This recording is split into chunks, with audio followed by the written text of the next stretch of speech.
Sveiki draugai, su jumis vėl Povilas ir vėl podcastas Pro karjera. Neplanavau tiesą pasakius rašinėti šito epizodo, bet tiesiog negaliu tylėti.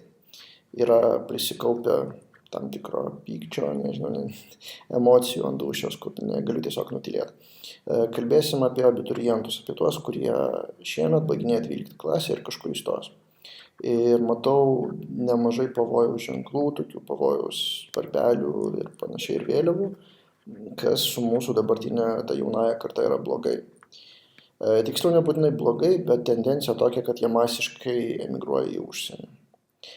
Ir apskritai noriu kalbėti apie tą emigraciją, nes iš 3 skirtingų šaltinių pajaučiau tą patį pavojaus varpelį.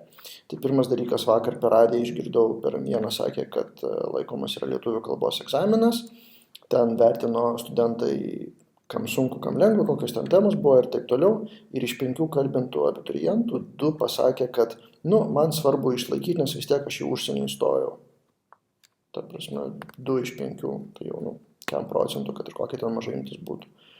Tada antras dalykas, šiandien Andriaus Tapino straipsnis pasirodė, arba šiandien jį pamačiau, nežinau, Delfyje apie tai, kad jo duomenim per kažkurią ten apklausą 35 procentai apklaustų abiturientų, cituoju, nesieja ateities su Lietuva. 35 procentai. Tai daugiau negu trečdalis abiturientų akivaizdžiai pasisako, kad tiesiog varo į užsienį. Ir plus vienas pažįstamas Kauno dėstytojas dėstytojauja Kaune ir sako, mūsų, absolventai visą laiką klausia, kada diplomų įteikimo rezultatai, nes reikia bilietus spėti nusipirkti teisinga data.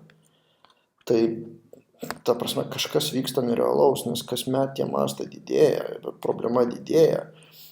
Plius dar vienas pažįstamas Twitter'e, ką tik pasidalino prieš pusvalandį tokiais skaičiais, kurie ne visai tiesiogiai susiję, bet yra gana šokiruojantis, kad kasmet mažėja vis abiturientų. Vienas dalykas, kad šiemet sumažėjo abiturientų skaičius apskritai laikančių egzaminus 27 000, praeitais metais buvo 30.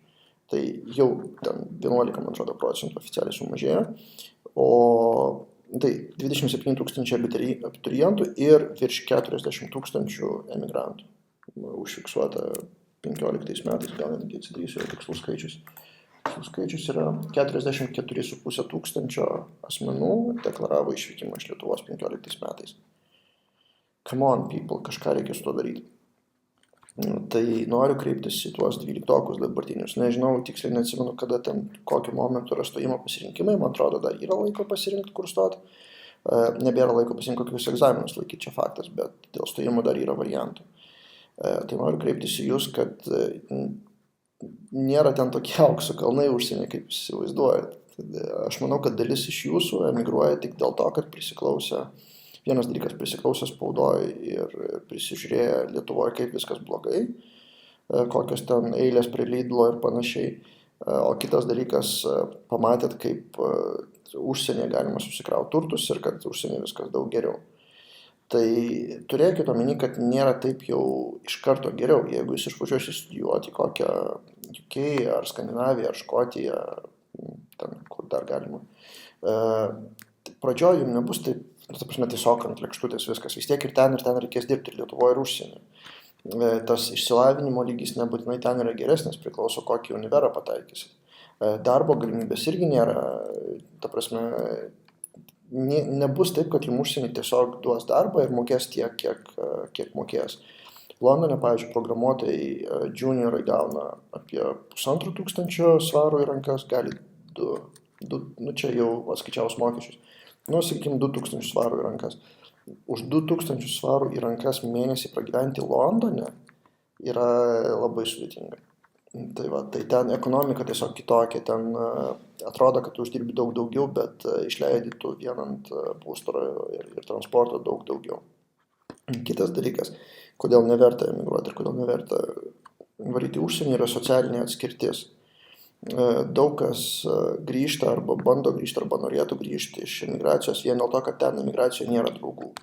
Ten tu dažniausiai esi kažkokios bendruomenės mažos dalis, jeigu dar tokia yra, o gal iš viso nėra, gal tik tai su savo šeima gyveni, dar gerai, jeigu su šeima, o jeigu su draugais vietiniais, kurių tu ne visai pažįsti, ten svetima kalba tau ir panašiai, Tai tikrai gali būti ir awesome, gali būti ir labai gera patirtis gyvenimiška, bet daug kas psichologiškai kenčia nuo to, kad tiesiog yra vieni ir nėra tų draugų, kurie buvo Lietuvoje.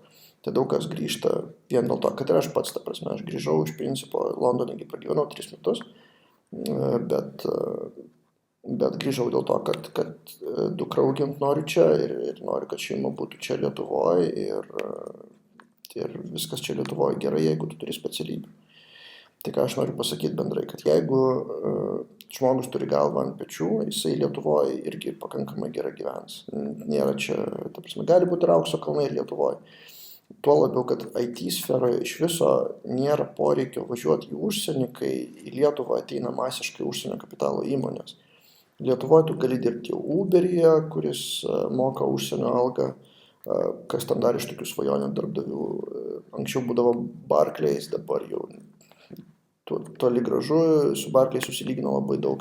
Dabar Adform yra viena iš stipresnių, sakykime, darboviečių Lietuvoje. Tai prasme, galima gauti Lietuvoje ir 2000 eurų į rankas ir daugiau, jeigu esi pasiekęs tą lygį. Tai nėra taip blogai. Mano mintis bendrai, kad nereikia žvalgytis į užsienį vien dėl to, kad ten geriau atrodo, kad geriau. Pasižiūrėkit, pasidomėkit konkrečiai, kokį univerą jūs važiuojat, jeigu važiuojat, kokia ten specialybė, kokios perspektyvos, koks apgyvendinimo, ta prasme, procesas lygis, ten, kur jūs ten gyvensit ir panašiai. Nebūtinai ten yra geriau. Aš tikrai nesu, kita vertus, dabar šiek tiek mintis painiosiu, tai atleiskit, bet tiesiog ant karštųjų noriu išsisakyti.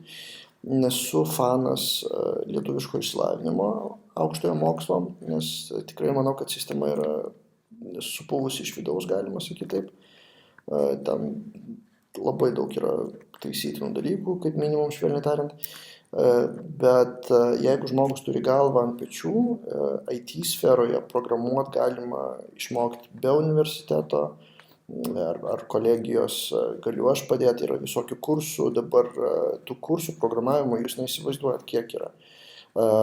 Pats esu kviečiamas dėstytojauti į privačius kursus nuo rudens, žiūrėsim, gal ten gausis kažkas, ta prasme, jų yra daug, visokių mini akademijų, mini kursų, mini mokyklėlių ir panašiai, tai tiesiog reikia pasiekti tą patį išsilavinimo lygį, nebūtinai universitete ar kolegijoje.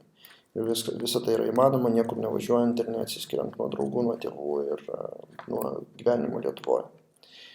Tai va, tokios mintys padrikos, bet tiesiog noriu paraginti neemigruoti aklai į užsienį, o jeigu jau emigravot, jeigu jau ten, arba planuojat būti ten, tai planuokit gal grįžti į Lietuvą po to, pabaikit studijas, gaukit profesiją, grįžkit į Lietuvą, kaip aš, pavyzdžiui, padariau, ir tada, jeigu jūs įsidarbinsit, būdami Lietuvoje, kažkokiai užsienio kompanijai dirbsit, tai tie patys pinigai, arba, ta prasme, palyginami pinigai Lietuvoje pragyventi pigiau. Tai neužmirškit tėvynės. Nes tendencijos rodo gana baisius dalykus iš tikrųjų.